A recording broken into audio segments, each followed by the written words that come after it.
teman-teman semua? Oke. Udah ada Kak Latifah belum?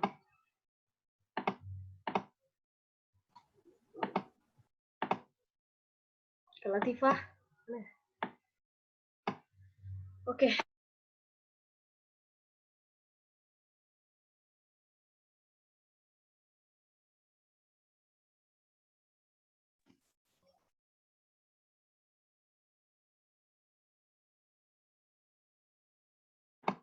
Kak Latifah? Oke, mungkin Kak Latifah ada sedikit kesalahan teknis ya teman-teman semua.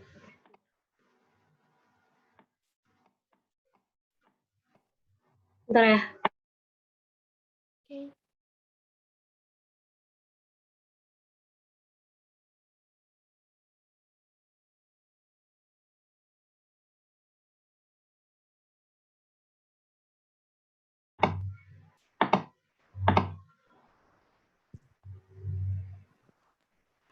Oke, teman-teman semua, sambil nunggu Kak Latifah, mungkin teman-teman boleh dulu nih pakai VB yang udah disediain oleh panitia. Bisa on cam dan pakai VB atau virtual background yang sudah disediakan oleh panitia. Halo. Sorry, tadi lagi nge-lag jaringannya, Kak. Ini sudah ada Kak Latifah nih, teman-teman semua. Halo guys, semangat ya semua buat ikutan webinar kita hari ini. Oke, semangat Kak. Halo, boleh disapa dulu dong teman-teman semua, Kak Latifah. Halo teman-teman, gimana kabarnya? Baik, Kak. Boleh on cam teman-teman semua atau on mic? Iya, biar lebih asyik ya. Biar lebih asyik, jadi biar lebih interaktif nanti kita ngomongnya sama speaker kita ya, boleh lah. Awas kok bodoh, iya Allah. Ayo yang lain on cam dong. Ayo on cam. Ditunggu nih yang belum on cam. Ada Yaya, ada Lili, ada Vidya, Dede, Mardiana, Ruzana. Oke, aku absen satu-satu nih. Laura Belia, Aini Fajriani, Windy, Antika. Ayo. On cam yuk. Oke.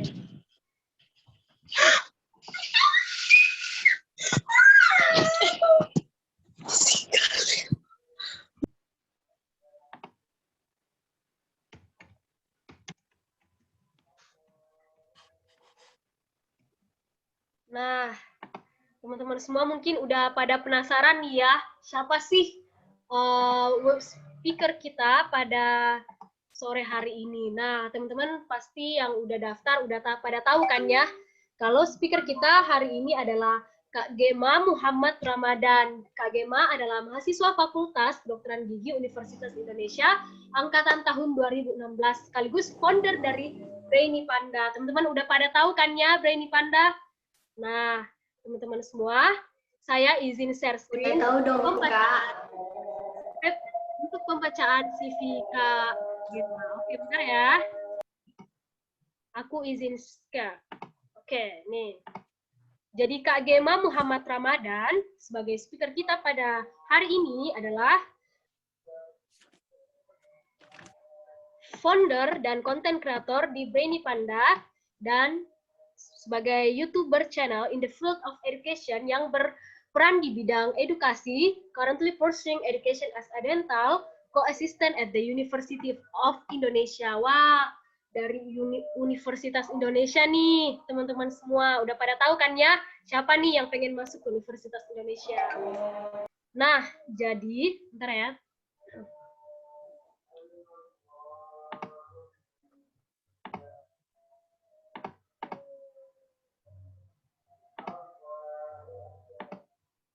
Jadi Kak Gema ini sedang mengambil profesi dokter gigi postgraduate degree tahun 2021 dan Fakultas Kedokteran Gigi undergraduate degree di tahun 2016. Nah, beliau ini mempunyai pengalaman kerja di Brainy Panda YouTube channel dan Brainy Panda TikTok. Nah, dia adalah founder and content creator dari Januari 2018 sampai sekarang. Nah, in total of 1999 educational video ranging in topic from human biology, physics, English, dentistry, and etc. Oke. Nah, boleh dilihat ya teman-teman semua bahwa Kak Gema saat ini sudah memiliki subscriber sebanyak 19.668. Luar biasa ya teman-teman semua. Kemudian di public speaking experience. Jadi Kak Gema ini sudah banyak pengalamannya nih sebagai speaker di berbagai acara-acara bergengsi. Wow, luar biasa ya. Kemudian pencapaiannya yang lain yaitu dia sebagai Hiroshima University Dentistry Student Exchange Program. Jadi dia pernah mengikuti program pertukaran pelajar di Hiroshima University tahun 2018 dari bulan November sampai Desember. Wow, kemudian keren banget ya Kak. Ada English, dia grew up in Australia dan Indonesia sebagai bahasa ibu dari Kak Gema. Wow, luar biasa ya teman-teman semua. Gimana nih? Pasti udah pada tergambar ya. Kak Gema ini seperti apa, luar biasa sekali. Oke, silakan Kak Nur Latifah. Oke, selamat siang teman-teman untuk wilayah Indonesia bagian Barat dan selamat sore untuk teman-teman di wilayah Indonesia bagian Tengah dan juga selamat menanti waktu berbuka untuk teman-teman wilayah Indonesia bagian timur. Mungkin ya, oke. Jadi, tadi kita sudah dengarkan paparan singkat mengenai CV dari Kak Gema. Siapa nih yang udah nggak sabar? Kira-kira Kak Gema nanti bakal ngomongin apa ya soal how to start study dan lain-lain. Jadi, teman-teman, sebelum kita sebelum kita memanggil Kak Gema untuk sharing session bersama kita, saya akan perkenalkan singkat. Tadi karena jaringannya nge-lag ya, jadi bolehlah perkenalan ulang. Perkenalkan, saya Latifah, asal dari Makassar, dan tidak sendiri, tadi ditemani oleh partner saya yang kece juga. Halo teman-teman semua.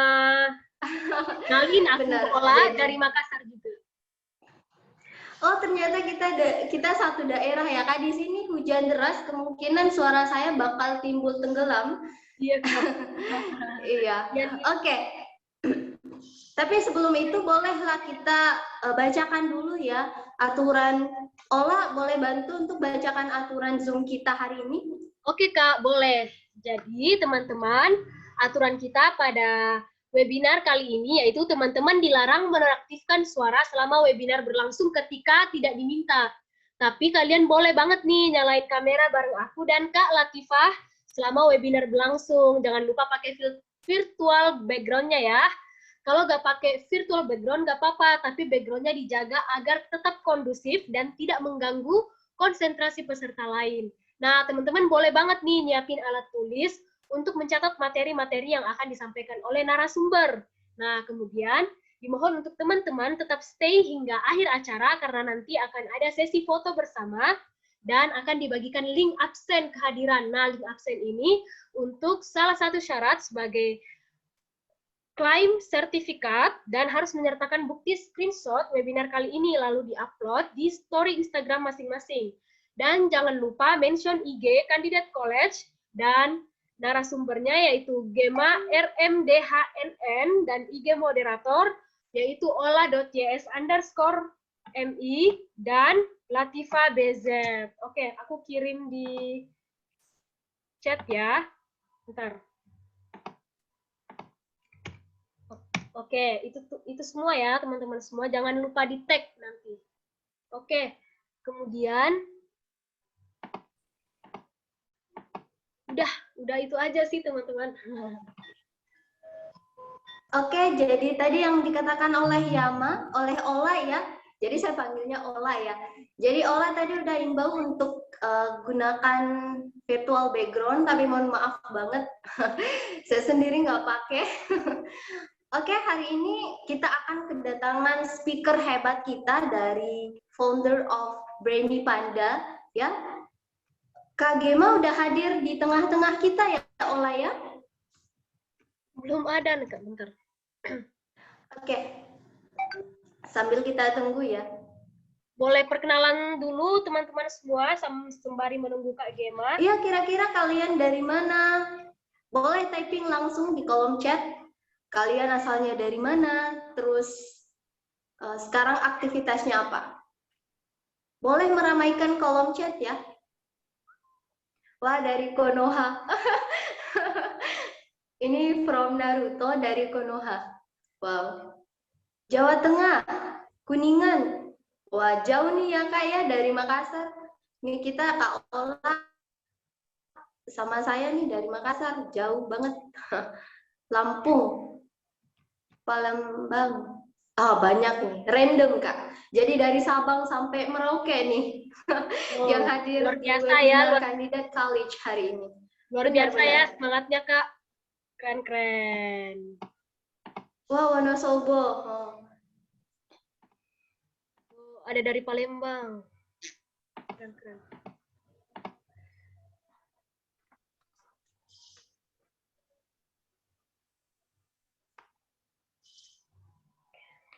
Ini yang on cam kenapa? Yang lain kenapa ya nggak on cam?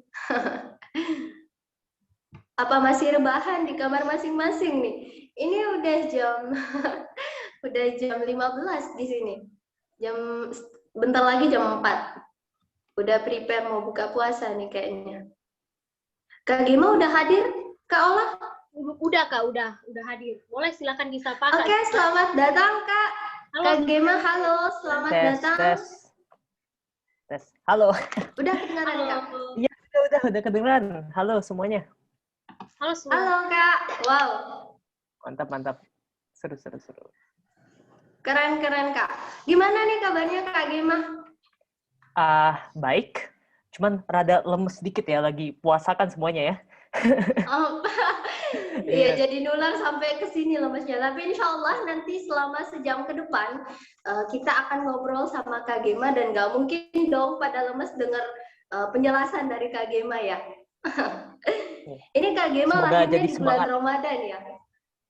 Kak Gema lahirnya di bulan Ramadan. Iya, Iya namanya. benar, Ramadan. Iya betul.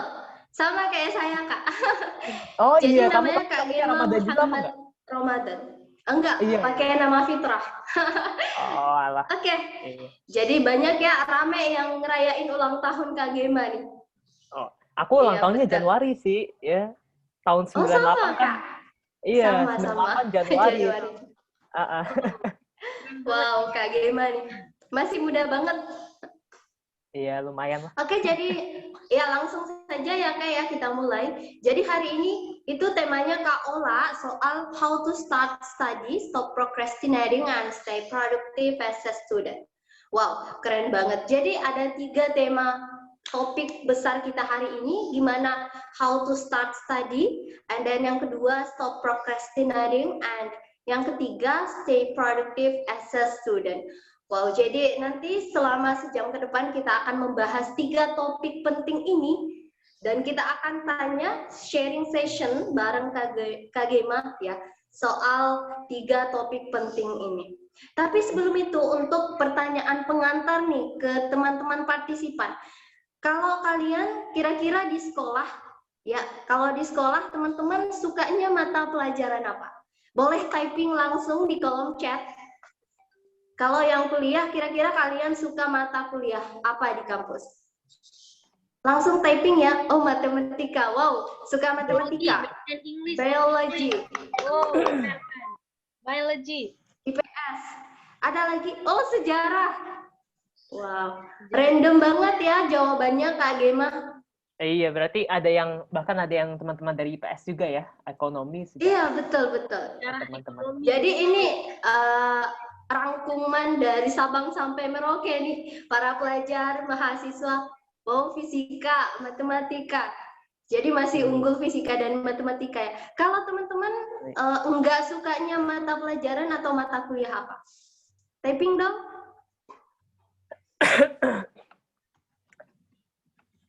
Bahasa Arab.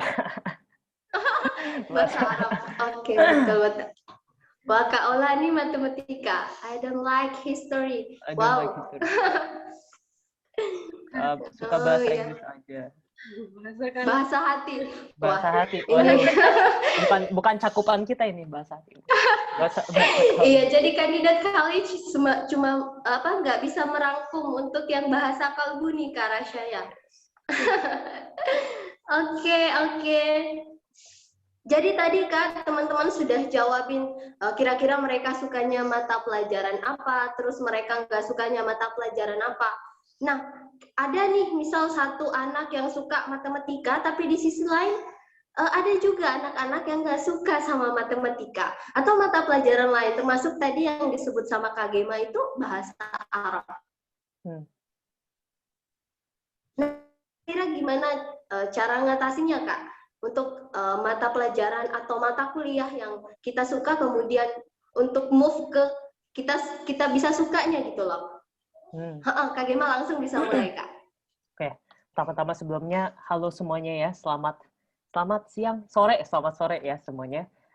Makasih banyak udah pada ngumpul hari ini. Semoga kita conversation-nya itu bisa lancar ya. Dan pertanyaan pertamanya yang tadi adalah kalau misalkan kita tuh nggak suka sebuah pelajaran ya, gimana caranya kita mengatasi ketidaksukaan itu? Sebenarnya teman-teman kalau misalkan nggak tahu ya, kalau aku pikir-pikir ya, rasa suka dan tidak suka itu kayak nggak bisa dipaksa ya. Kayak maksudnya perasaan seperti itu tuh kayak datang sendiri gitu. Kayak aku inget dulu pas aku SMA, aku dulu dari kelas 10 aku emang nggak tertarik dengan matematika. Kayak aku bener-bener nggak suka ngitung gitu ya, nggak suka dan nggak bisa gitu. Dan seusaha apapun aku coba untuk bisa melakukan matematika, aku rasa sampai kelas 12 dulu aku emang passion aku nggak di situ gitu. Walaupun aku coba berusaha untuk menyukai hal tersebut, emang kayaknya nggak bisa gitu. Dan itu adalah sesuatu yang emang I say different for everyone gitu. Tadi teman-teman ada yang bilang, oh suka sejarah, cuman ada yang bilang nggak suka sejarah dan lain sebagainya. Ya kita nggak bisa nge-blame diri kita sendiri ya kalau misalnya nggak suka sesuatu, cuman emang itu secara alami ya bisa dibilang kita itu ada ketertarikan terhadap sesuatu dan mungkin ada ketidaktertarikan terhadap sesuatu. Nah, cuman gimana caranya kita bisa ya seenggaknya itu melaksanakan hal-hal yang kita tidak suka ya, karena kita juga mesti ya kita juga kalau lagi hidup ya, kita kan nggak bisa hanya melakukan hal-hal yang kita senang aja, ya nggak. Cuman kita juga harus bisa melakukan hal-hal yang kita tidak senang. Misal kayak kalau kamu mau lulus tes PTN, dan kamu itu kan belajarnya kan mesti semua pelajaran IPA, ya nggak? Nggak bisa kayak, oh gue nggak suka matematika, berarti gue nggak akan belajar matematika. Ya, terus gimana caranya kita bisa mengatasi ketidaktertarikan terhadap mata pelajaran tersebut adalah untuk mengadopsi mindset ya atau mulai berpikirnya seperti ini gitu. Misal kamu nggak suka matematika dan kamu IPA gitu misalnya, dan kamu nggak suka matematika, cuman kamu mau lulus tes PTN, ya. Mindsetnya itu kalau kamu nge-approach pelajaran matematika, itu harusnya bukan kayak, aduh, gue nggak suka pelajaran matematika, berarti gue nggak akan mengerjakan atau tugasnya, atau gue nggak akan belajar matematika. Cuman kalian harus belajar dari kalian sekolah, dari kalian kuliah, ya, untuk nge-view-nya dari sudut pandang goal besarnya apa sih, gitu. Goal besar kamu adalah untuk bisa melakukan tes PTN, ya kan? Goal besar kamu untuk bisa UN SMP atau apalah gitu, ya.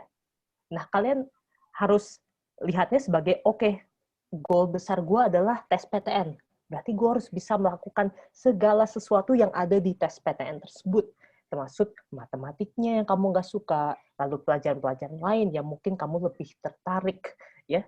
Jadi kita, kalau misalkan, soalnya ya nanti kalian akan alami ya, kalau misalkan kalian semakin dewasa, nanti juga kalian masuk kuliah, kalian masuk dunia kerja gitu.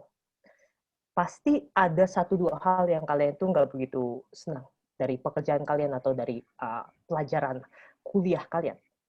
Nah, cuman kalian masih tetap harus melakukan itu demi goal besar kalian yang kalian emang pengen gitu. Jadi daripada kalian tuh fokus dengan perintilannya yang kalian itu nggak suka ya, fokusnya itu ke goal besarnya gitu. Goal besarnya adalah tes PTN, goal besarnya adalah kuliah yang kalian mau capai, atau goal besarnya adalah nanti kalian mau SMP mana atau mau SMA mana. Fokus dengan goal besarnya. Kalau kalian udah punya meaning di goal besar tersebut, kalau kalian udah punya drive atau dorongan dari goal besar, ya, insya Allah kayak perintilan-perintilan kecilnya yang kalian mesti tetap lakukan itu juga kalian jadi punya semangat untuk melakukannya. Karena kalian mindset-nya udah kayak, oke, ini gue nggak suka, cuman gue harus lakukan ini untuk goal yang lebih besarnya nanti, gitu. Ya.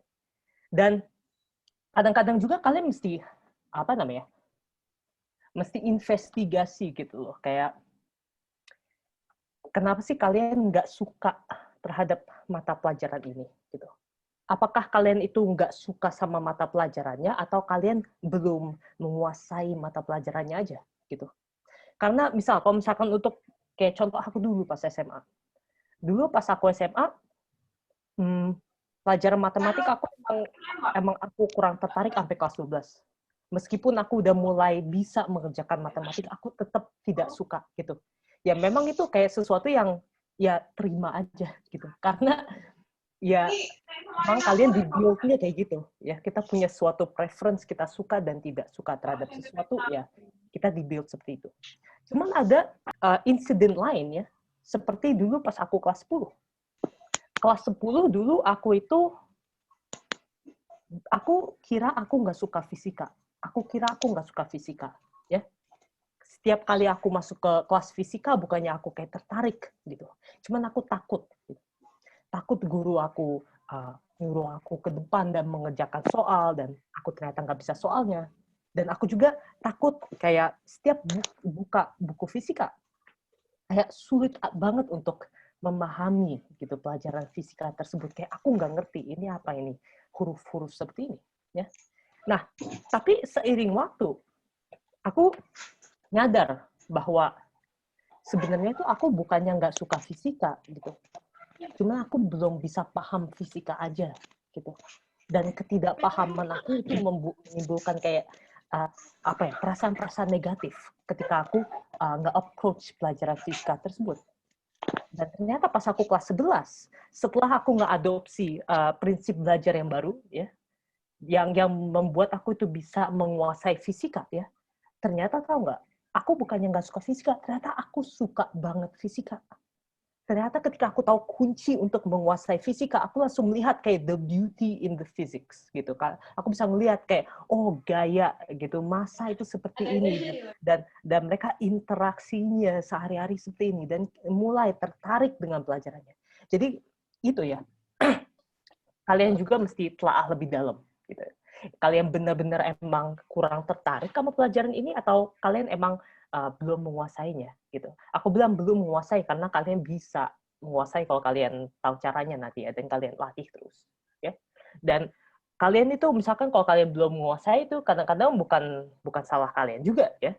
Kadang-kadang mungkin di sekolah bisa aja gurunya atau siapa itu yang menjelaskan mungkin kurang komprehensif menjelaskannya, sehingga kalian kurang tangkep gitu. Ya kalian mesti telaah aja gitu, kayak kenapa kalian nggak suka pelajaran ini, ada apa dengan pelajaran ini.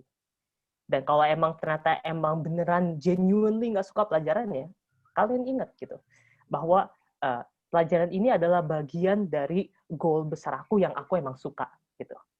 Dan itulah yang menjadi dorongan kamu untuk melalui pelajaran yang kamu nggak suka. Mungkin itu jawaban aku sementara.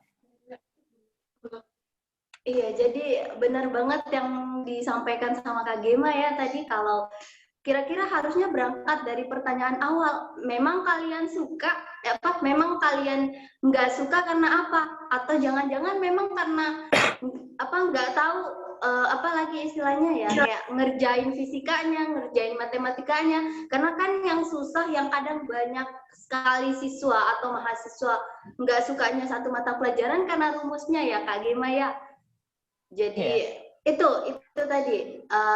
Tapi saya menggarisbawahi tadi Kak Gema sempat bilang bahwa setelah saya mengadopsi cara belajar yang baru, akhirnya fisika itu jadi cantik di mata saya gitu loh.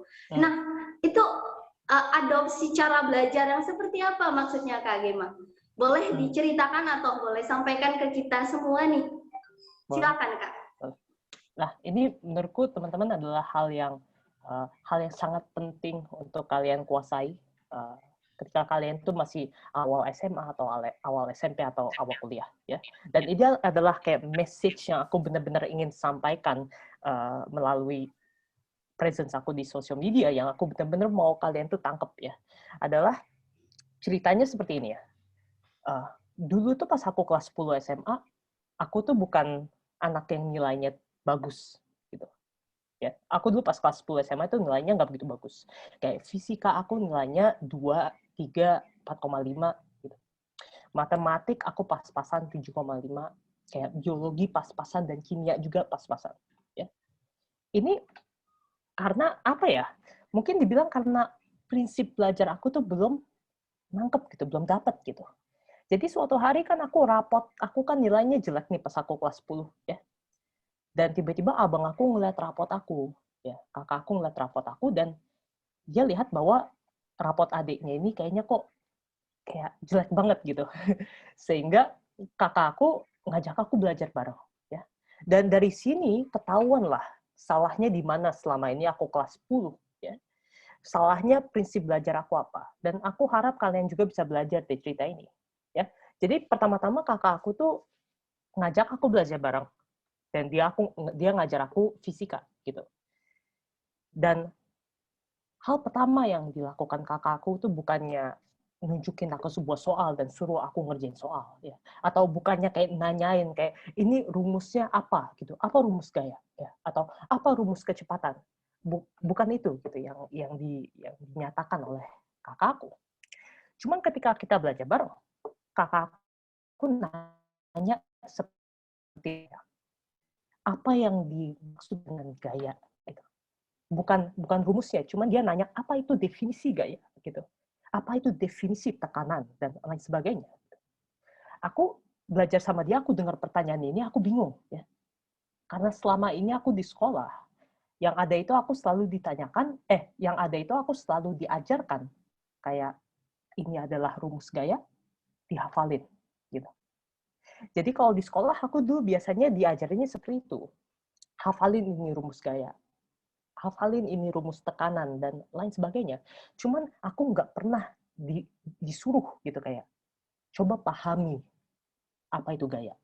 Ya, coba pahami apa itu massa gitu. Apa itu akselerasi dan velocity gitu. Jadi selama ini ya bisa dibilang aku di sekolah itu hanya menghafal huruf-huruf tanpa mengetahui apa itu arti di balik huruf tersebut. Ya. Jadi ketika aku belajar sama kakak aku dan dia nanya, apa itu gaya? Apa itu tekanan? Aku langsung jawab, gaya sama dengan M kali A. Gitu. Lalu tekanan sama dengan F per A. Gitu. Lalu abang aku orangnya cukup keras ya. Dia dulu di ITB gitu dan dia marah gitu. Kayak, bukan itu. Gitu. Jawabannya bukan itu. Coba tutup buku kamu, Gemma, dan kamu jelaskan ke aku apa itu gaya. Gitu. Bukan rumusnya, cuman apa itu gaya. Dari situ aku menemukan kunci yang sangat vital, ya, yang sangat penting kalau kalian itu ingin accelerate, atau kalau kalian ingin kalau kalian itu ingin melatih diri kalian menjadi siswa yang sangat baik, adalah kalau kalian tuh belajar, mau pelajaran apapun itu, ya, mau itu IPS, biologi, fisika, kimia, apapun, ya, jangan sekedar menghafal apa yang kalian baca. Cuman tolong pahami gitu. Apa sih arti dari arti apa itu definisi, dan coba pahami ya arti dari apa yang kalian pelajari itu. Ya.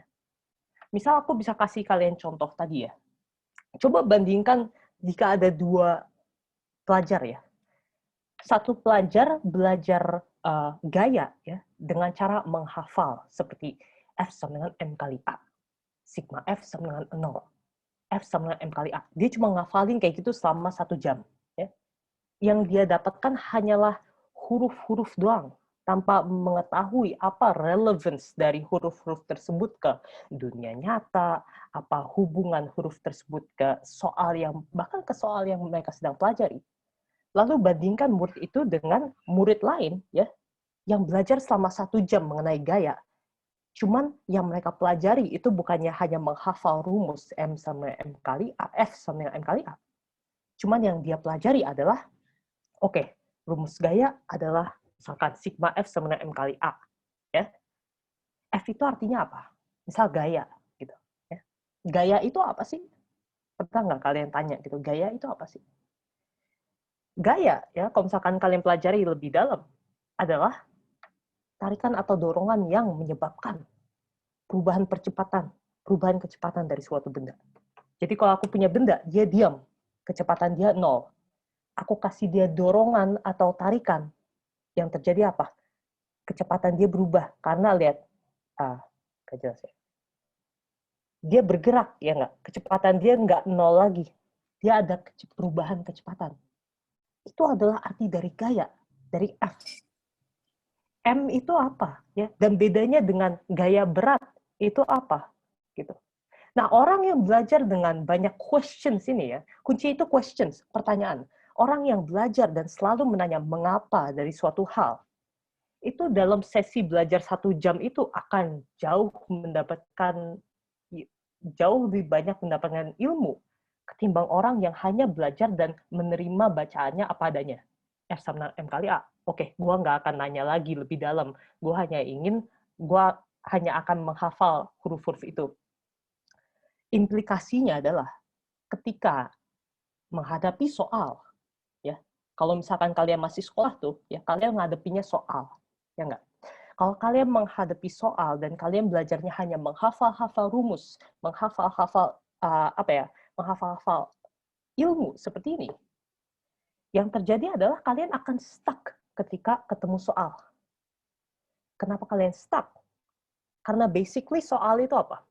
Soal itu adalah problem, ya enggak? Problem, masalah yang perlu penyelesaian. Logikanya adalah gimana caranya kalian akan menyelesaikan sebuah soal kalau kalian nggak ngerti tools atau alat-alat untuk menyelesaikan soal tersebut. Gitu. Dan menurut aku ini adalah this is the problem ketika ada teman-teman yang bilang kayak, aduh, fisika, gue nggak bisa ngerjain fisika, aduh, gue nggak bisa ngerjain matematika, dan lain sebagainya. Mungkin karena kalian belum menguasai tools untuk menyelesaikan masalah-masalah fisika tersebut dan masalah-masalah matematika dan lain sebagainya. Ya. Karena soal apalagi kalau misalnya kalian ngomongin soal SBMPTN, ya, soal PTN dan lain sebagainya. Jujur deh, nggak ada soal PTN yang isinya itu cuman kayak, nggak ada soal PTN yang kalian tuh tinggal ngisi rumus, gitu. Nggak ada soal PTN yang tinggal kayak, oke, 19 diisi ke F, 20 diisi ke M, dan 1 diisi ke A. Nggak ada. Soal-soalnya itu soal berpikir. Gitu. Dan kalian bisa berpikir kalau kalian udah paham mengenai tools-nya tersebut. Ya.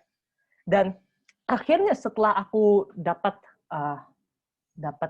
pencerahan dari kakak aku mengenai cara belajar seperti ini, jujur pas aku dari kelas 10 ke kelas 11, ya ini bukannya sombong atau apa-apa, cuman nilai aku melonjak gede banget gitu.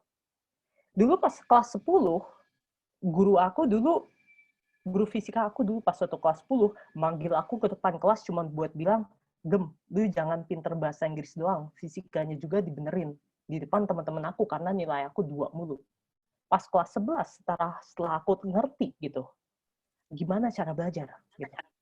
Setelah aku mengerti itu, guru aku manggil aku ke depan kelas dan dia bilang, ini nih Gema anak yang contoh yang bagus, lu semua pada lihat. Dan itu kenapa? Karena tadi, aku dulu pas kelas 10 belum mengerti cara belajar. Dan pas kelas 11 aku dapat pencerahan cara belajar. Oleh karena itu, aku juga mau nyampein juga ya ke teman-teman mungkin yang nilai fisikanya atau nilai pelajaran yang sulitnya itu rada susah untuk bagus gitu ya. Jangan nyerah gitu ya. Jangan mikir kayak, oh emang gue tuh nggak pinter, atau oh emang gue tuh nggak bakat pelajaran ini dan lain sebagainya. Jangan pikir kayak gitu. Mungkin problemnya adalah bukannya kalian tuh nggak bakat atau bukannya kalian tuh bodoh atau apa. Mungkin kalian belum tahu caranya aja, gitu, cara belajar tersebut. Karena jujur, aduh aku dulu ranking berapa dah kelas 10, jelek banget rankingnya, jujur. Tapi setelah tahu aja gitu caranya gimana, ya jadi improve. Gitu. Kuncinya adalah tanya why. Kenapa setiap kalian belajar, setiap kali baca apapun rumus atau apa, why? Kenapa rumusnya seperti ini? Oke, gini. Oke, kenapa kayak gitu dan kenapa? Itu caranya. Gitu. Dan kalian kalau udah bisa jago menyelesaikan soal dan menyelesaikan problem soal di sekolah, secara nggak langsung, tau nggak, kalian tuh lagi ngelatih problem solving secara general. Maksud aku adalah kalian di sekolah jago ngerjain soal fisika, matematika, biologi. Nanti ketika kalian keluar dari sekolah, nggak sadar kalian tuh ternyata jago menyelesaikan. Jujur sampai nanti kalian di dunia kerja dan lain sebagainya, pasti akan ada tugas atau ada kerjaan dan lain sebagainya yang pasti membuat kalian tuh rada-rada kayak aduh kayak mager gitu ngerjain hal-hal seperti ini. Nah, cuman sebenarnya kita mesti pikir ya, kita pikir kembali sebenarnya pertama, misal kita pikir kayak apa sih sebenarnya dampak dari kita menunda-nunda kerjaan ini gitu. Kalau kalian berpikir ya, kalau misalkan kalian dapat tugas misalkan, atau jangan tugas deh, kalau misalkan kalian dapat pengumuman ujian 2 minggu ke depan akan ujian biologi gitu, 2 minggu ke depan akan ujian sejarah gitu ya.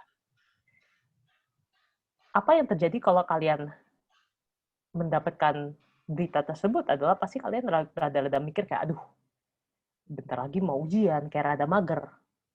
Nah, di titik itu kalian memiliki dua pilihan ya. Antara kalian langsung cicil pelajaran yang 2 minggu lagi itu ujian, atau kalian tunda dulu deh seminggu ke depan nanti baru mulai. Nah, ya nggak? Ini Nah, seringkali kita itu milihnya itu kiri, gitu. Kita seringnya milihnya itu nunda, gitu. Nah, cuman apa akibatnya? Oke, kalian tunda, gitu. Tunda belajarnya seminggu. Nah, sekarang tiba-tiba udah seminggu kemudian, ujiannya udah tinggal 1 minggu lagi. Cuma kalian mikir gitu, kayak 1 minggu itu waktu yang lama, gitu. Dalam 1 hari aja ada 24 jam, gitu. Dan masih ada 7 hari. Oke, aku tunda lagi deh belajarnya, karena rada-rada ngeri gitu loh untuk nge-approach masalah tersebut atau tugas tersebut atau ujian tersebut. Kalian tunda 3 hari kemudian, lalu kalian tunda 4 hari kemudian, dan tiba-tiba apa? Udah tinggal H-2 waktu ujian tersebut. Dan saat ini kalian baru gitu ngelihat materi yang perlu dipelajarin di ujian tersebut, dan kalian nyadar bahwa waduh banyak banget yang perlu dipelajarin. Nah, sebenarnya apa yang terjadi di situ ya? Yang terjadi adalah semakin kamu nunda sebuah problem, semakin kamu nunda sebuah tugas, ujian, apapun itu ya, semakin besar ujian dan problemnya itu akan menjadi gitu. Bayangin kalau kamu cicil dikit-dikit dari minggu pertama diumumin tadi ujian. Pas H-2 pasti kamu tinggal bahan yang kalian perlu pelajari udah tinggal dikit gitu. Cuman kalau kita tunda menghadapi hal yang kita itu segan untuk hadapi, masalahnya itu akan dikit-dikit semakin besar, dikit-dikit semakin besar, dan dikit-dikit semakin besar, sampai kita itu saking besarnya kita udah nggak bisa nge-solve problemnya lagi. Kita udah nggak bisa ngebenerin problemnya lagi. Dan aku rasa ini adalah hal yang sering terjadi dengan SBMPTN, ya jujur. Karena seringkali kalau yang aku perhatikan ya, yang ngebikin orang kewalahan gitu loh, kayak kalau ngejar SBMPTN, adalah biasanya mereka baru mulai ngejar SBMPTN ketika awal kelas 12, atau ketika pengumuman undangan mereka nggak dapat Iya Kak, benar banget. Kalau misalkan kalian mulai belajar SBMPTN ya, tahu nggak SBMPTN itu pelajaran berapa tahun? 3 tahun. Pelajaran 3 tahun, kalian belajar dalam jangka waktu 1 tahun atau jangka waktu cuma beberapa bulan. Kalau kamu itu nggak kewalahan, kamu tuh nggak manusia gitu. Pasti kamu kewalahan dengan jangka waktu yang sangat pendek itu, ya. Oleh karena itu, kita itu harus bisa belajar ya untuk menyicil suatu tugas, menyicil suatu ujian dari jauh hari, ya, dikit demi sedikit. Kuncinya adalah seperti ini. Kalau misalkan kalian dapat apa ya namanya, kalian dapat berita kalian mau ujian 2 minggu kemudian, ya. Biasanya yang aku lakukan kalau aku dapat berita seperti itu adalah yang pertama aku sadar dulu bahwa aku rada mager buat ngerjain kerjaannya.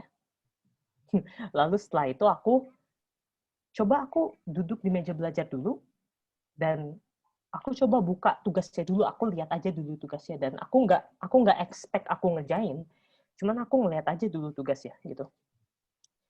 Nah, ketika selesai aku ngeliat tugasnya gitu, tujuan aku adalah coba gue tantang diri gue untuk ngerjain tugas ini sedikit aja pada hari ini gitu, nggak usah banyak-banyak, kayak sedikit aja dan ngerjainnya nggak usah perfect gitu loh. Toh aku masih punya 2 minggu lagi, coba ngerjain dikit aja dan nggak perfect. Dan akhirnya setelah aku mulai ngerjain dengan cara nggak perfect tersebut, ya mungkin kalian pernah ngeliat video di YouTube aku yang aku ngomongin tentang momentum ya. Yang terjadi adalah kita sekarang udah at least mulai sesuatu. Even though nggak perfect, kita at least sudah mulai sesuatu. Dan kalau kalian belajar fisika ya, sesuatu yang seenggaknya udah mulai, ya, itu akan susah berhenti. Itu namanya hukum momentum. Ya. Sesuatu yang udah mulai, itu akan sulit berhenti. Jadi kalian yang mau mulai, walaupun itu nggak perfect, yang pertama kali kalian mulai, itu kalian itu akan keterusan. Gitu. Kalian akan keterusan dan kalian akan merasa kayak, oke, gitu. Kayak, gue udah mulai dan gue jadi semangat gitu belajarnya. Alasan kalian itu susah untuk mulai pas waktu awal-awal ya adalah kalian itu masih seperti benda yang diam gitu. Kalian kalau belajar fisika ya, kalian itu kalau misalkan merupakan sebuah benda yang diam, kalian akan susah mulai. Kalian perlu gaya untuk mendorong kalian mulai. Itu adalah kondisi kamu ketika kamu itu baru dapat tugas dan kalian tuh masih belum bisa mengerjakan tugas tersebut. Ya. Kalian berada di posisi diam tersebut dan susah. Cuma kalau kalian bisa memutar wheel-nya, rodanya pelan-pelan aja, gitu. Nggak usah perfect, cuma muter pelan-pelan aja. Ya. Kalian akan bisa mulai belajar tersebut dan ya nggak kerasa ternyata kalian semangat ngerjainnya. Nah, dan tips aku adalah coba kalian kalau ada tugas, ada ujian, dan kalian rada mager ngerjainnya ya, itu prinsip aku adalah mending kalian ngerjain secara nggak perfect timbang kamu nggak ngerjain sama sekali. Ya. Jadi mending kamu ngerjain cuma 5% daripada kamu ngerjain 0%. Jadi setiap hari coba kamu ngerjain sedikit. Toleransi kamu seberapa lama? Misal kamu cuma bisa ngerjain tugas kamu itu selama 15 menit per hari. Ya coba aja gitu. Setiap hari ngerjain 15 menit. Ketimbang kamu tuh nggak ngerjain sama sekali. Gitu. Karena things incrementally improve. Gitu. Kalian yang tadinya progres tugasnya 0%, kalau kalian dikit demi dikit setiap hari kalian kerjain gitu. Ntar pas suatu H-1 ngumpulin tugasnya atau H-1 ujian, kalian tuh ternyata udah misal 85% atau 95% jadi gitu tugas kalian atau ujian kalian. Dan ini jauh lebih baik ketimbang kalian nggak mulai sama sekali. Dan ini sama seperti yang tadi aku bilang ya, hal-hal seperti ini itu akan kebawa nanti sampai kalian kerja, sampai kalian kuliah. Karena basically nanti kalian kuliah kerja akan ketemu rintangan yang sama. Kalian akan mendapatkan kerjaan dari bos, kalian akan dapat tugas dari dosen, dan lain sebagainya. Dan semakin kalian cuekin, masalah dan tugas tersebut semakin gede. Ya, jadi belajarlah nyicil, ya, nyicil tugas dikit demi dikit. Gitu palingan. Wah, keren Iya, jadi banget. relate. Betul Kak Ola. Silakan Kak. Kak Nur Latifah, boleh silakan dilanjutkan pertanyaan. Oke. Jadi relate banget ya apa yang disampaikan sama Kak Gema tadi soal misal deadline-nya. Tapi ini Kak, kadang kan saking banyaknya tugas sampai kita bingung untuk ngerjain yang mana dulu dan akhirnya kita milih untuk tidur. Ya kan jadi banyak yang kayak gitu karena beratnya saking banyaknya tugas kampus, tugas sekolah sampai ya memilih untuk tidur dulu. Dan tadi sudah terjawab loh teman-teman kalau ternyata cara Kak Gema itu ya nyicil. Ya kuncinya cuma nyicil. Mending kerjain 5% bertahap-tahap daripada 0 sama sekali. Itu yang saya tangkap tadi. Kak Gema mau ngomong apa Kak? Dan ini, kalau misalkan kalian dapat tugasnya itu banyak, gitu. Misalkan kalian ada tugas biologi, kalian ada organisasi, gitu, dan kalian ada acara keluarga, gitu-gitu. Betul. Yang kalian lakukan adalah coba bikin jadwal, gitu. Itu sih aku itu. Dan coba atau bikin to-do list, gitu. Jadi dalam satu hari kan kamu ada 24 jam nih.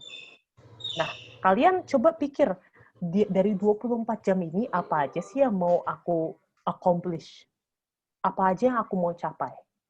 Misal, kalau aku sekarang ada tugas kedokteran gigi.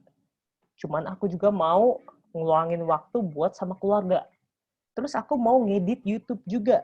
Dan aku mau ada waktu buat main gitu. Aku tulis itu di to-do list aku. Oke, mau main 1 jam. Mau belajar 2 jam, mau spend time sama keluarga 1 jam, dan lain sebagainya. Aku tulis di to-do list aku, dan aku masukin itu ke jadwal aku sehari-hari. Jadi apa yang aku lakukan adalah biasanya kalau aku bikin jadwal, ini terserah sih, cuman ini aku ya. Yang aku lakukan adalah aku bikin jadwal apa yang aku mesti lakukan setiap hari, dari aku baru bangun sampai aku tidur. Jadi literally aku tulis di, ini kalian nggak tahu sih bisa lihat apa enggak ya. Ini kayak dari jam bangun sampai jam tidur, kayak per jam gitu. Per jam, dari jam 7 sampai jam 8 aku bangun, makan, dan jam 8 sampai jam 9 aku ngapain sampai aku tidur. Dan aku coba nge-incorporate atau masukin hal-hal yang tadi aku tulis di to-do list aku. Kayak aku mau di jadwal aku itu ada waktu untuk belajar. Aku mau di jadwal aku ada waktu untuk bersama keluarga, untuk main, untuk istirahat, untuk organisasi, untuk apa. Dan ya itu caranya kalau kalian emang ada banyak hal gitu yang perlu dilakukan. Mesti kalian tulis gitu loh. Soalnya kalau misalkan kita nggak tulis dan kita nggak bikin jadwal, susah gitu. Soalnya ada banyak banget gitu loh yang kayaknya nyerang kita gitu. Ada obligasi di sini, ada obligasi di sana. Gitu. Jadi kita nggak bisa mulai.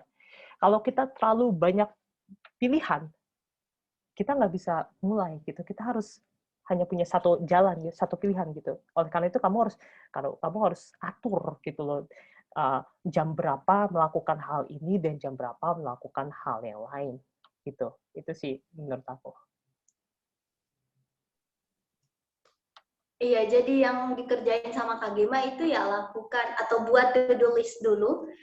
Misal dari pagi sampai malam mau ngerjain apa, tapi saya pribadi Kak, sebelum tidur udah harus mikirin dulu kira-kira besok mau ngapain. Jadi ditulisnya di note HP gitu loh. Jadi tentu sekali sih sebenarnya teman-teman kalau misal untuk ngatur jadwal biar nggak bertabrakan dengan jadwal-jadwal yang lain. Dan saya pernah baca artikel kalau misalnya untuk memudahkan kita dalam mengatur jadwal harus dari priority yang mendesak, apa sih penting, kemudian penting mendesak dan lain-lain. Ya betul Ola. Jadi memang penting banget untuk kita ngatur jadwal agar alasan-alasan deadline, alasan-alasan banyak tugas itu bisa diminimalisir. Dan kan dosen atau guru nggak mungkin mau terima tugasku nggak jadi karena deadline Pak banyak tugas dan lain-lain. Ya pasti guru atau dosennya nggak terima dong ya. Terus nih Kak Gema, saya pribadi yang kalau misal ngerjain tugas itu harus perfect ya. Dan kadang itu yang membuat saya menunda-nunda tugas buat makalah dan lain-lain. Karena harus nunggu referensinya ada dulu, harus nunggu preparing time-nya yang bagus dulu. Jadi karena kan tipe yang perfeksionis itu memang di sisi lain bagus, tapi di sisi lain ternyata malah membahayakan. Jadi bumerang juga. Karena itu sih tadi saking maunya yang perfect buat tugas, akhirnya sering nunda. Gimana Tika itu? Tips dari Kak Gema untuk mungkin teman-teman ada yang juga masalahnya sama dengan saya pribadi. Jujur aku juga orangnya kayak bisa dibilang perfeksionis gitu ya. Aku ngerasa guilty banget, kayak nggak puas kalau misalkan kerjaan aku tuh nggak 100% bagus gitu. Cuman itu adalah hal yang kita sebagai perfeksionis mesti learn pelan-pelan, develop kita. Kita itu ingat ya, kita itu selalu bisa improve diri kita ya. Kayak maksudnya misalkan kamu sekarang yang perfeksionis tok gitu, kamu kalau misalkan kamu latih, kamu ya bisa develop juga untuk melampaui misalkan kekurangan tersebut kalau kamu rasa itu kekurangan. Dan ya itu adalah hal yang mesti kita pelajari kalau misalnya kita itu perfeksionis, yaitu untuk yang ngebiasain aja untuk mulai aja gitu. Mulai meskipun nggak akan perfect gitu. Bikinlah makalahnya sejelek mungkin. Kayak maksudnya biar mulai gitu, sejelek mungkin aja, yang kayak nggak usah perfect gitu. Yang penting mulai. Soalnya ya, kalau kamu mulainya di awal-awal, di waktu yang awal-awal, kalian masih punya waktu luang yang panjang untuk memperbaiki yang kamu udah tulis gitu. Ketimbang kalau kamu itu misalnya kamu perfeksionis dan kamu nunda-nunda waktu sampai H-2, H-1 deadline dikumpulin, waktu kamu untuk reiterate atau ngebenerin kembali makalah kamu itu sangat sedikit gitu. Jadi ya tipsnya tadi, ya coba mulai aja, meskipun nggak perfect, mulai aja. Dan ini namanya incremental improvement. Jadi hari demi hari akan semakin baik, semakin baik. Dan itu adalah hal yang kamu mesti terapin di segala sesuatu. Ya nggak cuma belajar, nggak cuma ngerjain tugas, nggak cuma ngapa-ngapain. Misalkan kamu juga orangnya, kamu orangnya males sholat, misal. Terus kalau misalkan misal kalau orang yang males sholat, nggak pernah sholat, kamu mau nyuruh dia sholat langsung, besok kamu harus sholat 5 kali sehari, langsung gitu. Kemungkinan gede itu nggak akan konsisten ke depannya, gitu loh. Kemungkinan gede dia nggak akan bisa. Beda kalau misalnya kamu bilangnya, udah coba kamu besok sholat dulu 1 kali sehari, gitu. Terus lusa 2 kali sehari. 1 kali, 2 kali, terus lama-kelamaan 5 kali sehari nggak? Iya, gitu. Pelan-pelan. Kita mesti sabar sama diri kita sendiri. Gitu. Aku juga, itu ada tantangan yang kita mesti hadapi setiap hari, ya. Kayak termasuk aku juga, gitu, mengalami hal tersebut. Jadi normal. Ya palingan gitu. Wow. Tapi Kak Gema pernah nggak sih yang kayak kalau misalnya ngerjain tugas itu pas deadline-nya itu malah ada yang kayak lebih bagus dari yang mereka yang ngerjainnya sebelum jauh-jauh hari gitu loh Kak. Karena pribadi kalau misal ngerjainnya dekat-dekat dari deadline itu biasanya jauh lebih bagus gitu loh. Benar banget. Gimana? Atau Kak Gema pernah ngalamin? Betul Kak Ola. Jadi Kak Ola juga ternyata ngalaminnya kayak gitu Kak. Itu Kak Gema mikir nih, berarti belum pernah ya? Iya. Aku sih susah ya. Emang sih ya kalau misalkan waktunya dekat dari deadline itu akan adrenalinnya itu kan akan ngedrive kerjaan kita, ya nggak? Dan itu mungkin itu yang ngebikin hasil kerjaan kita itu bisa dibilang bagus gitu. Karena kadang katanya ya Kak ya, stres itu lebih memacu kita untuk lebih kreatif lagi. Misalnya tertekan deadline. Gitu Kak. Iya. Cuman ya menurutku everybody is different ya. Iya Kak. Mungkin ada orang yang lebih itunya ketika terpressure oleh waktu, dan mungkin ada orang yang nggak bisa kerja kalau terpressure oleh waktu. Karena aku juga punya temen gitu yang kayak kalau deadline-nya udah dekat atau kalau ada sesuatu yang pressure gitu, dia malah nggak bisa gerak sama sekali gitu. Atau kalau dia gerak pun berantakan gitu. Jadi ya menurut aku, kalau aku kan sebenarnya di sini, aku di sini hanya memberikan how I do things gitu. Dan menurut aku sih semua orang punya cara yang masing-masing. You do you, menurut aku sih. Ya, kalian coba cari tahu lah kalian nyamannya seperti apa. Benar banget, gitu. Kak. Jadi harus mencari yang nyaman untuk diri sendiri, karena yang paling tahu diri kita sendiri kan ya hanya kita ya kan. Benar. Oke, Kak Latifah, boleh silakan dilanjutkan kepada berikutnya.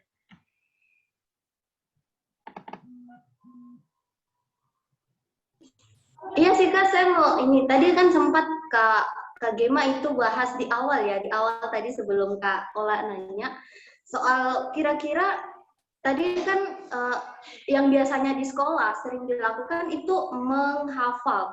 Jadi menghafal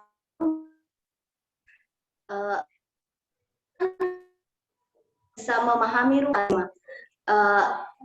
Yang lebih bagus itu menghafal rumus atau memahami rumus. Okay. Kalau dari Kak tadi rada putus-putus dikit deh ininya. Apa namanya? Suaranya. Putus-putus dikit tadi suaranya. Bisa diulang nggak? Bisa diulang. Itu pertanyaan. Halo? Oh, ya. Tadi sempat putus itu pertanyaannya. Ya.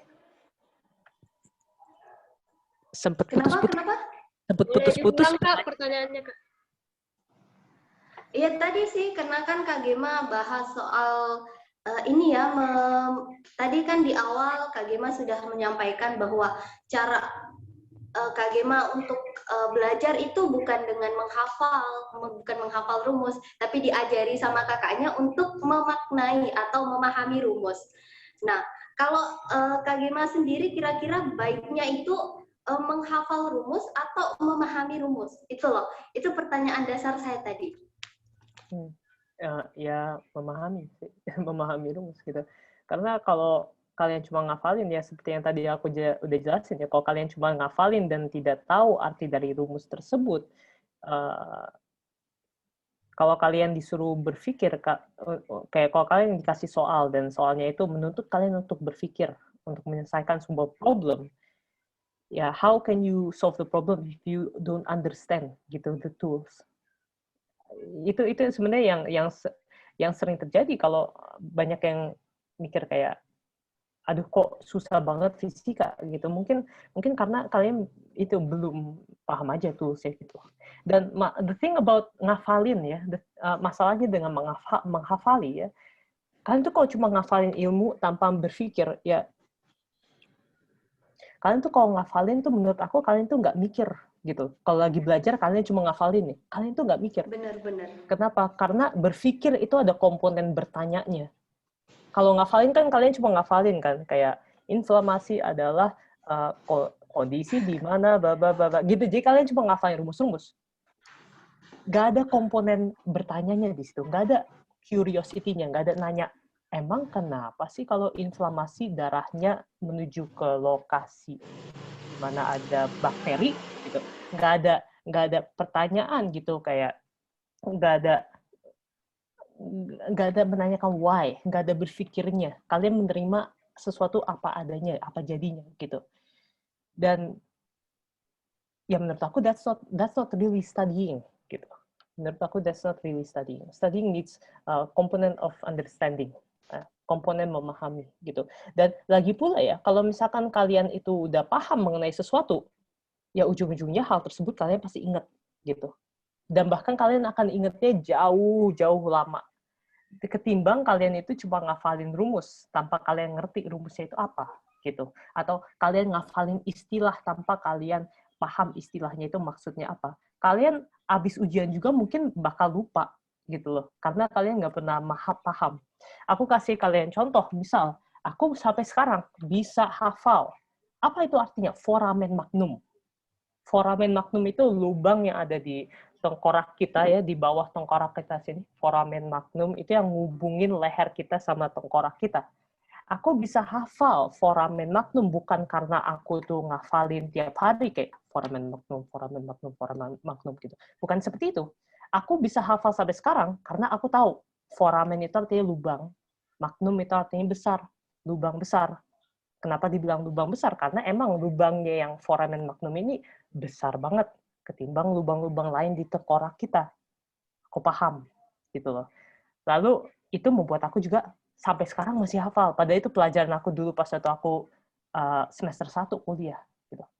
Dan kalau misalkan kalian, misal, yang kalau misalnya relevan untuk biologi SMA apa ya? Bentar. Matriks ekstraseluler. Oh, ekstraseluler versus intraseluler gitu. Kalau kalian cuma ngafalin kayak ekstraseluler, intraseluler, ekstraseluler, kalian akan lupa. Cuma kalau kalian paham, ekstra itu artinya di luar, seluler itu artinya sel. Berarti ekstraseluler itu komponen yang ada di luar sel. Intraseluler, intra artinya di dalam, seluler sel, berarti intraseluler itu komponen di dalam sel.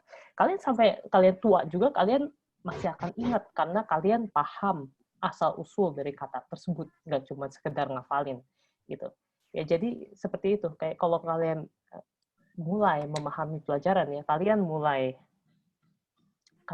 belajar gitu. Karena belajar perlu berpikir itu, perlu pemahaman itu sih. Iya, jadi terjawab ya pertanyaan teman-teman yang nanyain. Ini sih kebanyakan yang nanyain anak IPA sih biasanya ya, Kak. Anak IPA yang nanyain soal kira-kira bagusnya menghafal apa memahami rumus sih. Kan ini anak IPA yang banyak hafalin yang tadi yang contoh-contoh yang disampaikan sama. Tapi nih lanjut lagi pertanyaannya. Kalau misal kan di lapangan kurang konsentrasi sih biasanya, jadi gimana cara ngebangun belajar yang produktif selama Ramadan atau selama kondisi perut lagi kosong? Kan biasanya Kak, kalau misal di sekolah ya, kita ditanyain sama guru sudah sarapan belum? Ibu sebelum biar nanti pas masuk sekolah otaknya encer atau belajarnya bisa lebih mantap lah istilahnya. Nah, gimana tuh Kak Gema? Kalau menurut aku kalian mesti cari tahu gitu. In what time of the day kalian tuh belajarnya efektif. Kayak kalian tuh merasa belajar efektif itu jam berapa atau ketika seperti apa gitu. Kayak sebagai contoh, kalau aku tuh merasa belajar bisa tajam, bisa fokus itu ketika aku baru bangun pagi, aku sarapan, dan aku belajar. Karena otak aku belum dipakai untuk ngapa-ngapain, basically. Aku belum mikirin tentang hal-hal lain, dan energi berpikir aku tuh masih oke banget.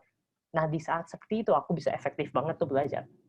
Cuman emang kalau misalnya kalian belajar sore, malam gitu, kalian udah banyak berpikir, kalian udah banyak berinteraksi dengan teman-teman, kalian udah mengerjakan banyak hal, ya itu akan emang rada lebih susah untuk fokus, apalagi kalau misalkan lagi Ramadan gitu. Jadi mungkin coba ya itu kalau misalkan kalian lagi bikin jadwal atau kalian lagi bikin to-do list dan lain sebagainya, coba kalian prioritasin hal-hal yang berat kayak belajar dan lain sebagainya itu di awal hari. Gak tahu tuh cara nyelipinnya kalian gimana, cuman coba di awal hari deh. Soalnya kalau di awal hari, stamina kalian masih oke banget. Dan kalian bisa tajam belajarnya efektif. Gitu. Dan ya, kembali lagi ya, seperti yang aku bilang dari tadi, kalaupun kalian tuh cuman ada waktu ketika sore, dan kalian belajar pas sore hari itu, dan kalian merasa kalau belajar sore itu rada lemes dan susah, aku rasa lebih baik kalian tetap belajar sore itu daripada kalian nggak belajar sama sekali di hari itu. Gitu. Jadi kalau kalian nggak bisa meluangkan waktu pagi, ya mending sore, cuman nggak perfect, cuman yang penting belajar gitu sih menurut aku. Betul banget.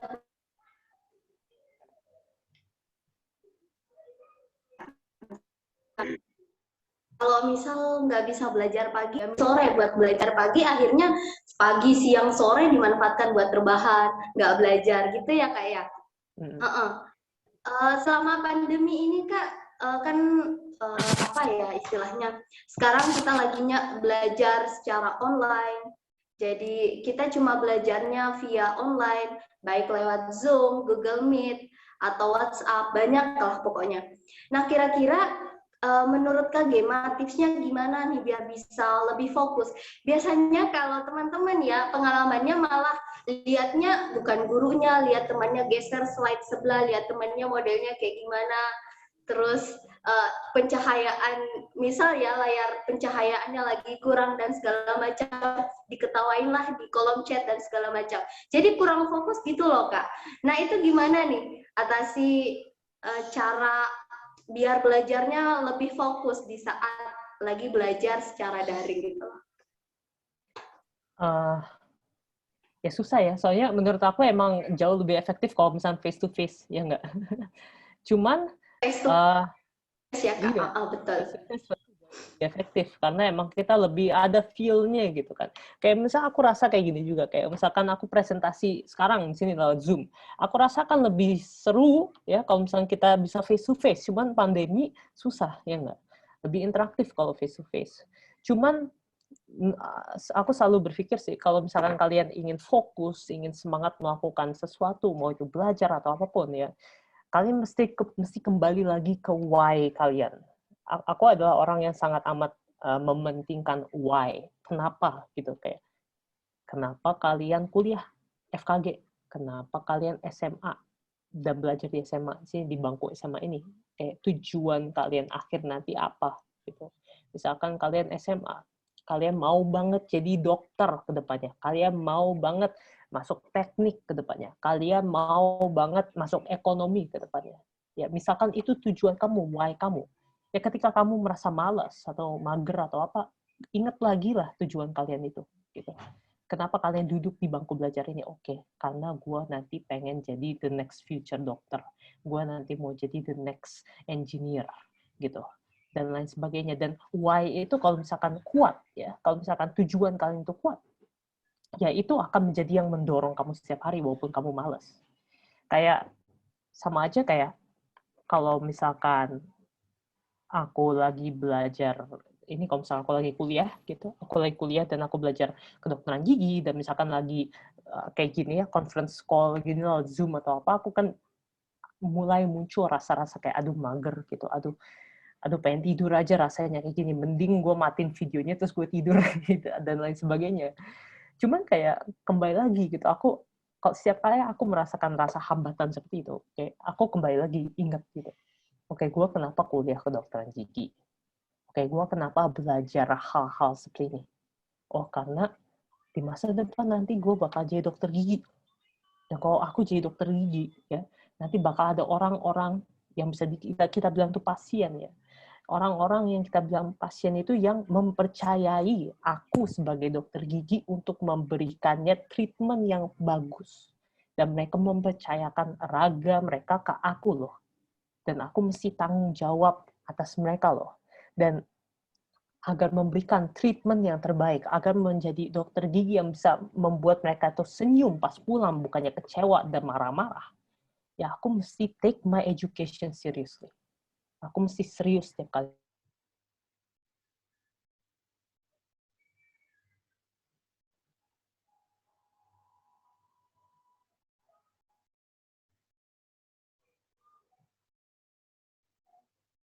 Coba mengarah ke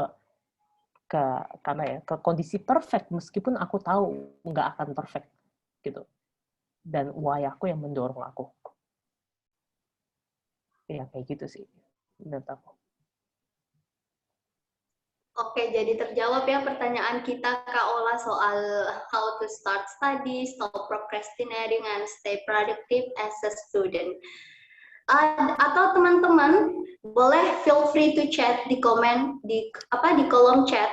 Kalau teman-teman punya pertanyaan ke Kak Gemanya ya, Boleh juga boleh langsung typing. Teman-teman semua, silakan. Kalau berkenan ya.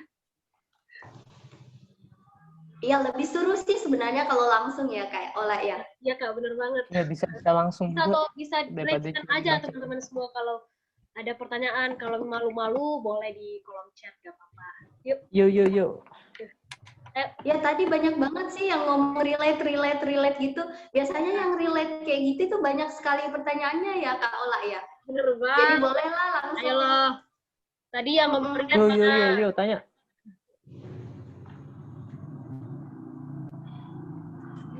Ini ada dari Kak Rido Alam. Rido Alam masih ada nggak? Halo Kak. Ada nih. Atau Oke, Kak, bantu tidak ada pertanyaan Kak?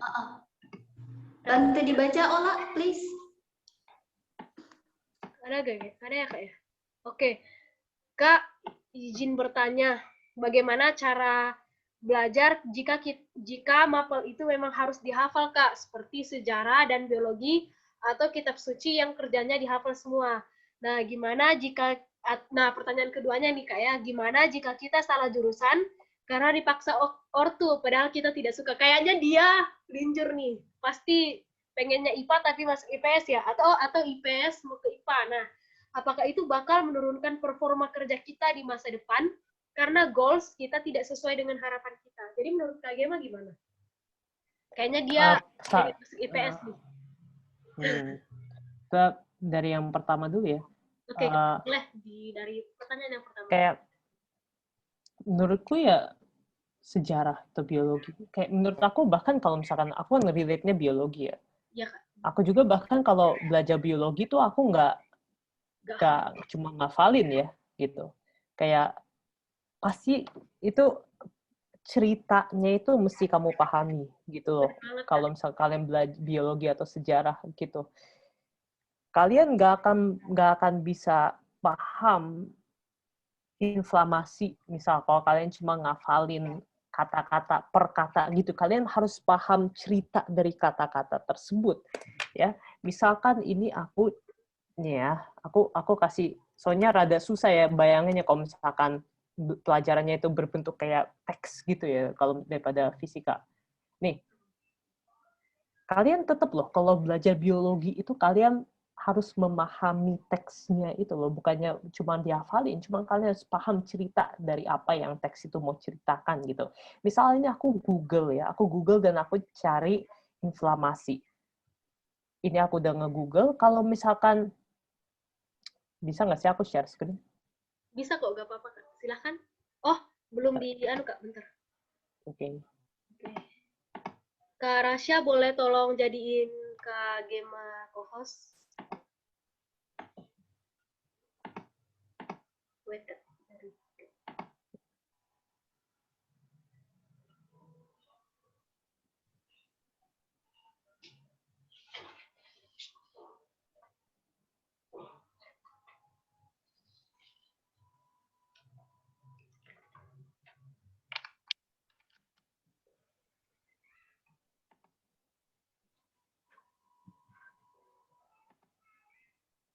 Kak Rasya, halo. Ya udah nggak apa-apa sih. Halo, sorry, halo, kedengaran ya? Halo Kak. Sorry. Boleh tolong jadiin Iya, gimana? Boleh tolong jadiin Kak Gema co-host buat share screen. Oh, sorry. Aku habis sholat, sorry ya. Oke, Kak. Tadi ketinggal. Wait. Aku jadiin kos ya, Kak Gema. Yo. Oke. Oke, done.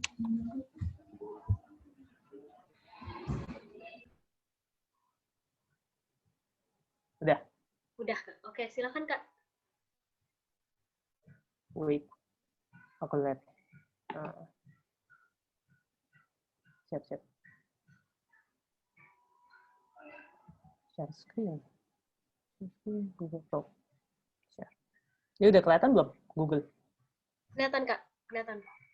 Ya.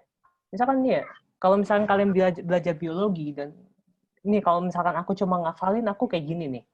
Oke, reaksi inflamasi, ya, tanda klinik. Rubor. Oke, kalau misalkan inflamasi yang terjadi apa? Terjadi ada kemerahan. Oke, ada bengkak. Oke, ada panas, ada nyeri, dan ada kehilangan fungsi.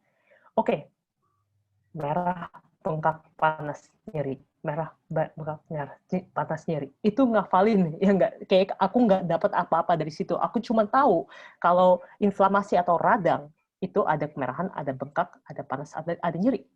Kalau kalian paham, ya memahami, ya kalian itu mesti memahami ceritanya.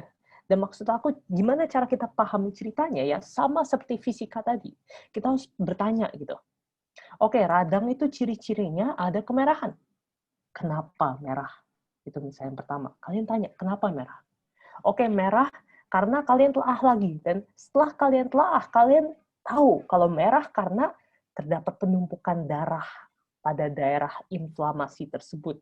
Oh, jadi kalian jadi tahu, oke, inflamasi itu merah karena ada penumpukan darah di situ. Terus kalian bertanya lagi. Nah, ini kita mulai belajar kayak gini. Kalian bertanya lagi, kenapa terjadi penumpukan darah di daerah tersebut gitu? Ya, kalian biarkan otak kalian bertanya. Dan ternyata terjadi penumpukan darah di sebuah daerah. Karena darah itu numpuk ke situ karena mereka mau ngedarin sel darah putih ke daerah di mana ada bakteri supaya sel darah putihnya itu bisa ngelawan bakteri. Ya. Nah, terus kalian bisa bertanya lagi gitu. Oke, ciri kedua dari inflamasi adalah tumor, bengkak, ya. Kenapa terjadi pembengkakan? Ya, kalian bertanya dan kalian dapat jawaban. Jelas karena ada penumpukan cairan di situ berupa darah.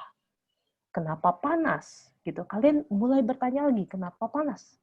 Karena ada ikatan-ikatan antara sel darah merah kita dan beberapa ion yang menyebabkan ada kalor, ada rasa panas. Dan itu adalah sejenak ya. Bedanya dari kalian tuh hanya belajar misal cuma ngafalin dengan actually kalian paham gitu. Meskipun belajar itu biologi gitu. Jadi kayak kalau kalian menerima teks biologi gitu kayak inflamasi adalah proses di mana radang terjadi bla bla bla ya. Kalian mesti pecah satu persatu gitu teks tersebut. Oke, inflamasi merupakan proses di mana darahnya mengalir ke suatu tempat. Kenapa ngalir ke daerah tersebut? Nah, di situ kalian kalau dengan kalian bertanya dan nggak cuma ngafalin, kalian udah mulai itu ya. Mulai untuk paham, nggak cuma hafal. Dan sejarah juga kayak gitu. Misal kayak Belanda dulu datang ke Indonesia pada tahun sekian-sekian. Nah, untuk apa mereka datang pada tahun sekian? Kenapa mereka datangnya tahun sekian? Kenapa nggak tahun lain gitu? Dan kalian jadi tahu gitu kayak misal mereka datang untuk rempah-rempah gitu kayak jangan cuma dihafalin rempah-rempah doang kayak kalian emang kenapa rempah-rempah emang apa signifikansinya dari rempah-rempah untuk mereka orang Belanda? Apakah di Belanda itu rempah-rempah itu kurang dan apa relevansinya dengan kondisi mereka, apakah mereka orang yang gampang kedinginan, apakah mereka orang yang kayak gimana. Jadi kalian paham, nggak cuma hafal. Jadi nggak cuma gini loh, nggak cuma kayak dulu orang Belanda datang ke Indonesia buat ngerebut rempah-rempah. Nggak cuma gitu, cuma kalian tahu gini loh, dulu orang Belanda itu perlu gitu rempah-rempah karena kondisi mereka yang bla bla bla gitu. Sehingga mereka datang pada tahun segini. Dan mereka datang ke Indonesia pada tahun sekian karena di tahun lainnya terjadi bla bla bla. Jadi bisanya datang ke Indonesia tahun sekian. Itu kalau kalian udah mulai belajar seperti itu namanya memahami. Walaupun itu pelajaran sejarah loh. Pelajarannya yang orang-orang kira hanya hafalan gitu. There is always a why terhadap sesuatu.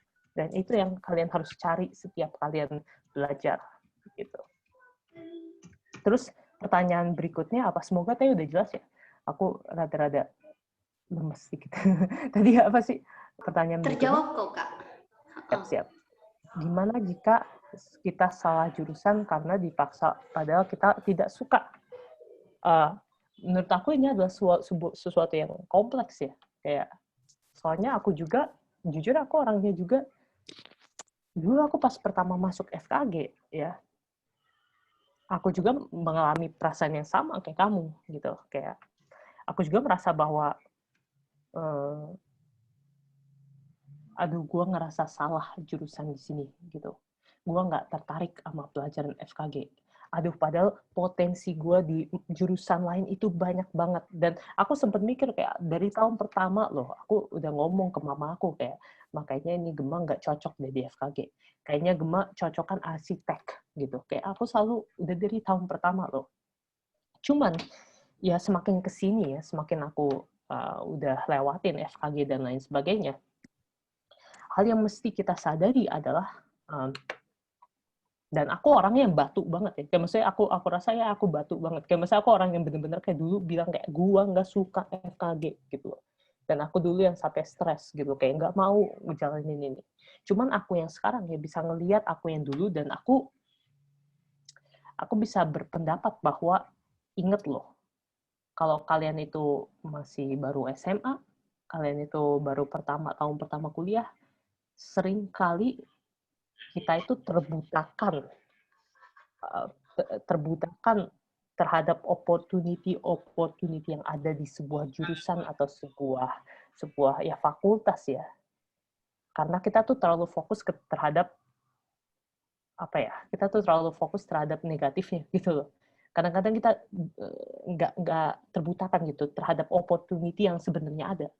Karena seringkali ya sebuah dunia gitu, misalnya dunia IPA atau sebuah dunia, misalnya dunia kedokteran gigi atau dunia IPS, itu jauh lebih banyak hal di situ tuh yang kita tuh belum tahu gitu.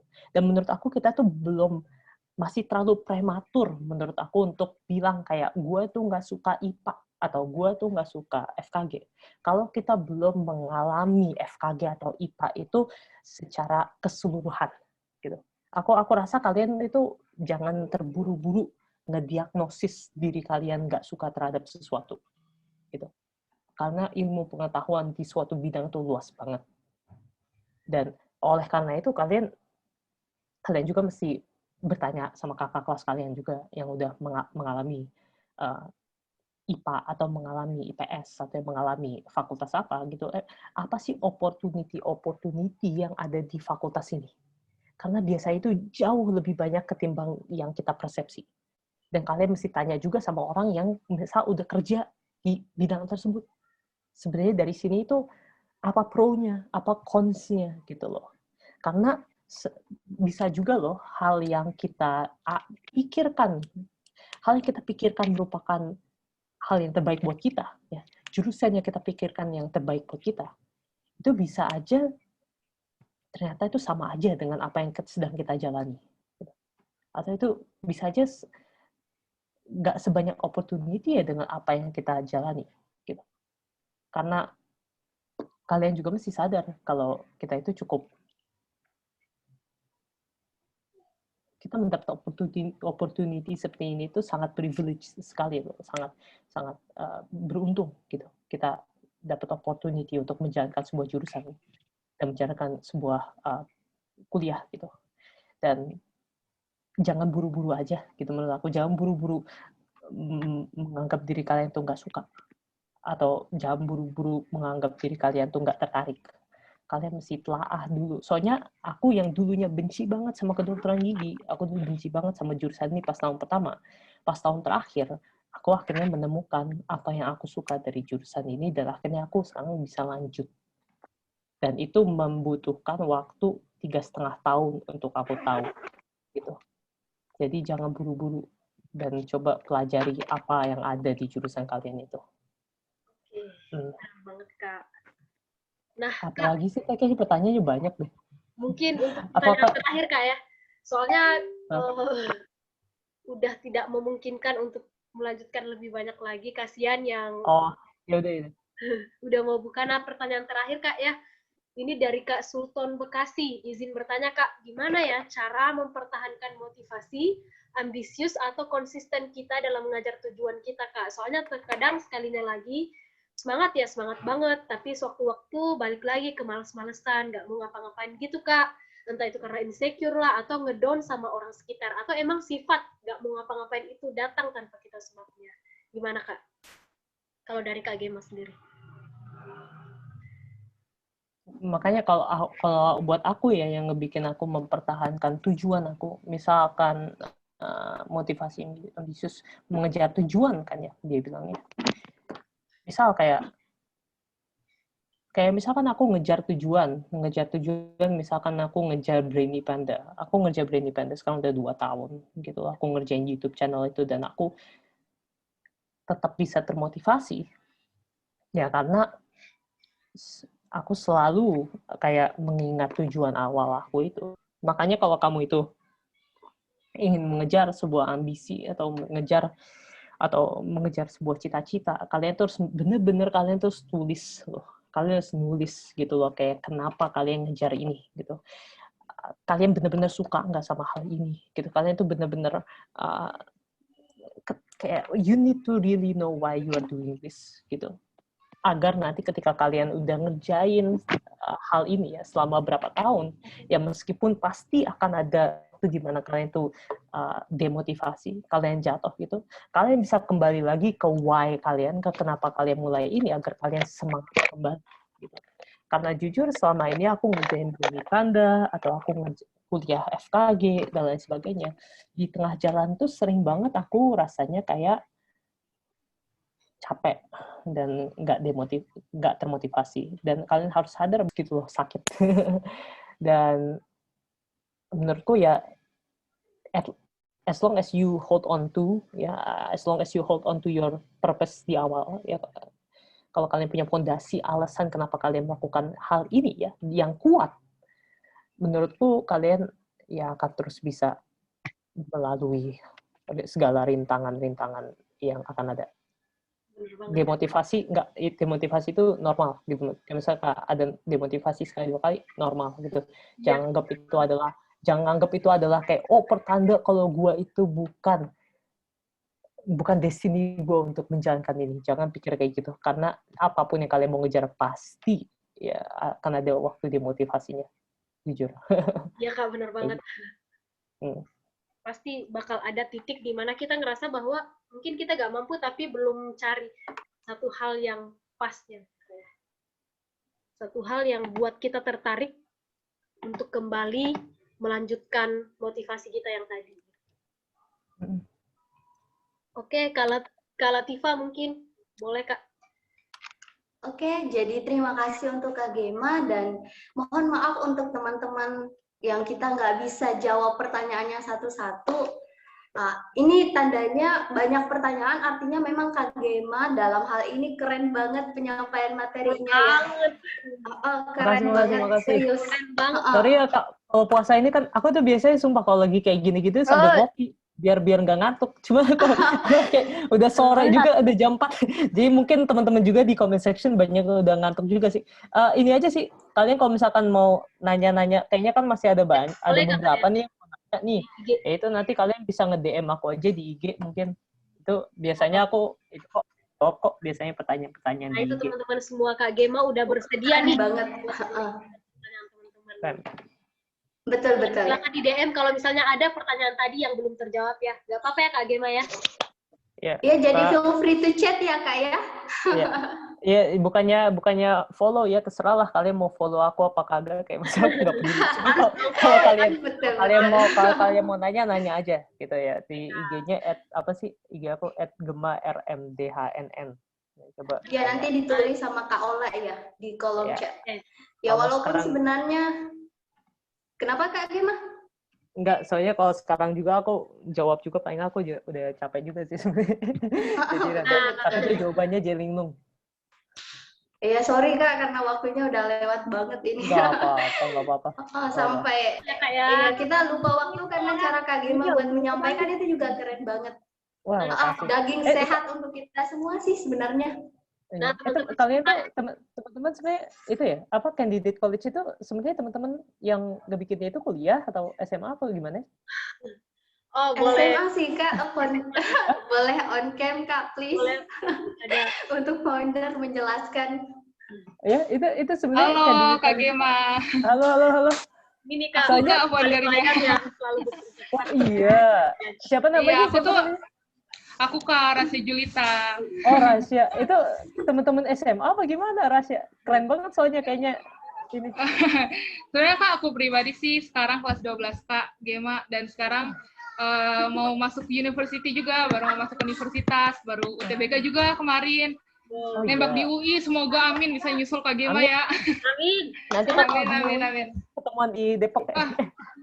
Siap Kak, nanti aku nge-share. Benar, aku sering banget nih nonton YouTube-nya Kak Gema soal Brainy Panda gitu. Makasih. Soal fisika yang kakak-kakak share lah di YouTube, keren banget Kak. Keren banget.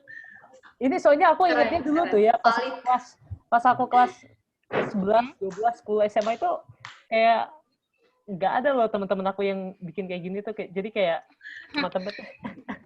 Ya kan COVID gini ya Kak, kayak kegiatan daring-daring gini tuh kayak bermanfaat juga deh kayaknya buat banyak orang. Jadi kenapa yang nggak dibuat aja gitu. Benar sih. Iya. Oke, Kak Gema bakal Oke. ada sesi dokumentasi nih dari panitia. Boleh teman-teman semua silakan on cam ya. Untuk Oke. semua. Boleh Tapi di- bentar ya Kak Ola, mungkin Kak Gema ada yang mau disampaikan sesuatu dulu nih, closing Oke, Kak statement Gema sebelum boleh kita kalau tutup misalnya benar-benar. ada yang Siapa tahu Kak Gema nggak apa-apa Kak. Maaf Kak, maaf. Iya. Pertama-tama semoga ya Oke. teman-teman ya makasih ya udah datang semua hari ini. Semoga materinya bermanfaat. Bermanfaat banget Kak. Ya aku nggak tahu sih sebermanfaat apa, cuman ya semoga bermanfaat aja ya. Dan maaf kalau misalkan ada kesalahan kata atau apa, karena ya wajar ya, kita semua lagi puasa, mungkin kita lagi ada loyo juga. Dan Benar banget. ya semoga kalian, apapun tujuan kalian ya, mau kalian tuh SMA mau kuliah, atau apa kalian mau kuliah ya, atau kalian kuliah mau kerja dan lain sebagainya, atau kalian masih SD tadi katanya ada, atau SMP gitu. Ya semoga tujuan kalian semua itu bisa tercapai gitu. As long as you work hard on it, aku yakin kalian bisa ya, apapun itu yang kalian tujukan. Wah, makasih banyak Kak Gema. Thank you juga buat candidate college, keren banget sih, mantap. Keren. Oke. Ya. Jadi ibaratnya nih Kak, walaupun kandidat college nggak nyiapin cemilan karena puasa, tapi Kak Gema yang bawa daging sehat untuk kita semua ya teman-teman. Jadi keren banget sih Kak, sumpah. Iya, nggak apa-apa. Iya, mantap. Kayak gitulah palingan ya. Semoga ada hal yang bisa dibawa pulang hari ini. Ya. Benar banget Kak. Yep. Banyak Kak, banyak. Banget. Keren. Oke, langsung sesi dokumentasi mungkin Kak Ola. Oke, Silakan. teman-teman semua dari slide 1 dulu ya, tolong on cam teman-teman semua. Aku absen nih, Vidya, Female, Andriawan, Salwa, Windy, Firman, Aini, Dewita. Ayo on cam yuk, on cam. Oke, di slide 2 on cam ya. Oke, udah aman slide 2. Oke, pasang gaya ya teman-teman semua. 1, 2, 3. Nah, untuk slide 2. Slide 2 ya. Oke, keren. Nah, oke, udah. Makasih ya teman-teman semua. Silakan Kak Latifah. Kembali ke Kak Latifah. Oke, jadi sebagai penutup teman-teman, terima kasih sekali lagi for Kak Gema.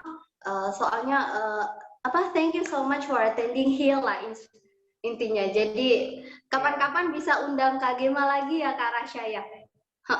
Untuk event-event berikutnya yang jauh lebih keren lagi.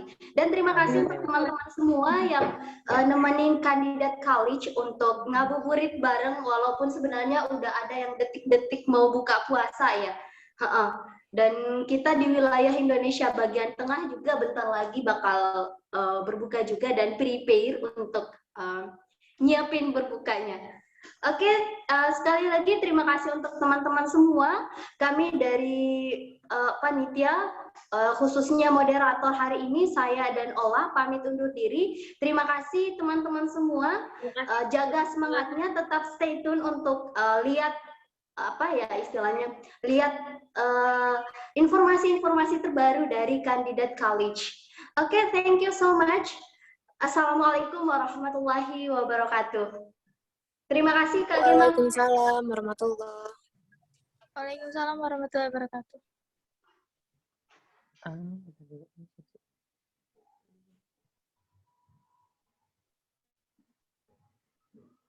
Bentar, ini aku diminta nge-assign itu ya.